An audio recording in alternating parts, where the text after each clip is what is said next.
বাস্তবেই কি ঘটবে আর কি ঘটবে না সেটা আমরা জানি না। স্পেশালি রাইহান রাফি যখন কোনো সিনেমা বানান, সেই সিনেমা নিয়ে রিউমার অনেক বেশি প্রথম দিক থেকে থাকে।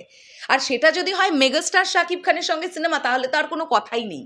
যদিও বাংলাদেশবাসী 80 to 85% তো সাকিবিয়ান। তো সাকিব ভাইয়াকে রিলেটেড কোনো একটা রিউমার যদি মার্কেটে শুনতে পাওয়া যায়, তাহলে সবাই সেটা নিয়ে কথা বলবে, এটাই তো স্বাভাবিক। এখন তাহলে রিউমারটা, নতুন রিউমারটা কি?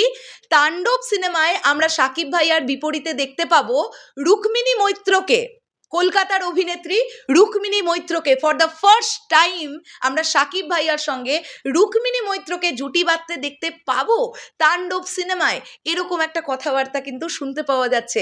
যদিও আমাদের অনেক বেশি দিন ওয়েট করতে হবে না, কেননা রাইহান রাফি ভাইয়া রিসেন্টলি একটি সাক্ষাৎকারে জানিয়েছেন জানুয়ারি মাসেই অফিসিয়াল অ্যানাউন্সমেন্ট আসতে চলেছে তাণ্ডব সিনেমার। কাজেই আমরা সেই দিনই হয়তোবা জেনে যাব যে আসলেই নায়িকা হিসেবে থাকছেন কে। এবং এটাও নাকি শোনা যাচ্ছে তাণ্ডব সিনেমাতেও একজন নয়, দুজন নায়িকা থাকবেন, তাদের মধ্যে একজন বাংলাদেশের আর একজন ইন্ডিয়ার। তো ভাই বুঝতে পারছো তো যে একেতে তো আমরা এখন বরবাদ নিয়ে মেতে আছি, তারপরে তুফানের এই হিউজ একটা সাকসেসের পরে প্রত্যেকজন বাংলা সিনেপ্রেমী মানুষ আবার সেই দিনটার অপেক্ষা করছে 2025-এর কুরবানি ঈদ, যেদিন রাইহান রফির ডিরেকশনে আসবেন আবার megastar Shakib Khan. Box office তোলপাড় করে দিতে আসছেন, বক্স অফিসে তাণ্ডব মাতাতে আসছেন megastar Shakib Khan with the gem director Raihan Rafi. এখন এটাই দেখবার যে কি হয়। তোমরা লক্ষ্য করে দেখো, তোমরা মিলিয়ে নিও আমার কথাটা। এই যে রুক্মিণী দিকে নিয়ে এত রিউমার রটছে, তো এরপরে কলকাতার আরও বেশ কিছু নায়িকাদের নিয়ে রিউমার রটবে, তারপরে দেখবে বলিউডের কিছু নায়িকাদের নিয়েও রিউমার রটবে। তোমাদের মনে আছে তুফানের সময় কত রিউমার, বাপরে বাপ।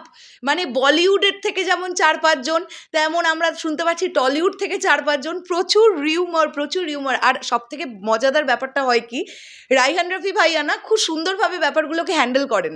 তোমরা দেখবে যদি তাণ্ডব ফ্লোরে যাওয়ার আগে রাফি ভাইয়া কোনো ইন্টারভিউ দেন, তোমরা কোনোভাবেই আঁচ পাবে না আসলেই অ্যানাউন্সমেন্টের আগে কোনোভাবেই আমাদের কাছে শিওর আপডেটটা আসবে না যে নায়িকা হিসেবে কে কাজ করতে চলেছেন মেগাস্টার শাকিব খানের বিপরীতে। তবে যদি রুক্মিণী মৈত্র প্রকৃতই হয়ে থাকেন তাণ্ডবের নায়িকা, আমরা বিরাট খুশি হব। কেননা Rukmini Moitra, she is a gem actress, প্রচণ্ড ভালো একজন অ্যাক্ট্রেস।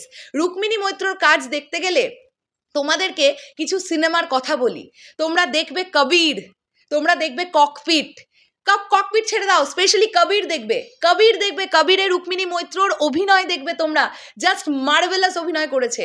রিসেন্টলি আমাদের কলকাতায় একটি ছবি রিলিজ করবে, জানুয়ারি মাসে রিলিজ পাওয়ার কথা, বিনোদিনীতে মুখ্য চরিত্রে রুক্মিণী মৈত্র অভিনয় করছেন, নটি বিনোদিনীর চরিত্রে। তো এই যাবৎকালে টলিউড ইন্ডাস্ট্রিতে যত অভিনেত্রী আছেন, প্রথম 5 জনের নাম যদি আমরা করি সবচাইতে ভালো অভিনেত্রীদের মধ্যে, তাহলে রুক্মিণী মৈত্রের নামটা কিন্তু থাকবে। আর মেগাস্টার শাকিব খানের সঙ্গে তো আমরা এর আগে রুক্মিণী মৈত্রকে কখনোই দেখিনি। যদি এই জুটিকে আমরা পাই, তাহলে কিন্তু দারুণ একটা কিছু ব্যাপার হবে। এবার দেখা যাক টিম কি ডিসাইড করবে। এই ছবিতেও তো এসভিএফ থাকবে, মানে অন্যতম একটি প্রযোজনা সংস্থা তো এসভিএফ।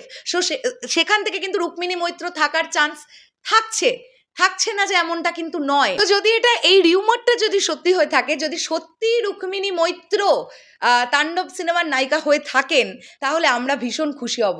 কারণ মেগাস্টার শাকিব খান একজন স্টলওয়ার্ড অ্যাক্টর, মানে তিনি প্রচণ্ড তুখর একজন অভিনেতা। তার বিপরীতে তুখর একজন অভিনেত্রীকেই দরকার। কারণ আমরা এটা ফিল করতে পারছি, রাইহান রফি ভাইয়া নিজে বলেছেন তুফানের চাইতেও বড় বাজেট দিয়ে তাণ্ডব তৈরি হবে। তুফানে আমরা যা দেখেছি তার চাইতেও বড় কিছু দেখবো তাণ্ডবে। তো অবশ্যই এটা প্রচণ্ড ইম্পর্টেন্ট যে মেগাস্টারের বিপরীতে নায়িকা হিসেবে কাজ করছেন কে। চলো শেষ করলাম ভিডিওটা। যদি রুক্মিণী মৈত্র হন তাণ্ডব সিনেমার নায়িকা, তাহলে সাকিবিয়ানরা তোমাদের রিপারকেশন বা রিয়াকশন এটা নিয়ে কি হবে সেটা কমেন্ট করে অবশ্যই জানাতে পারো। দেখা হচ্ছে আবার খুব শিগগিরই। তাহলে এখনের জন্যে টাটা।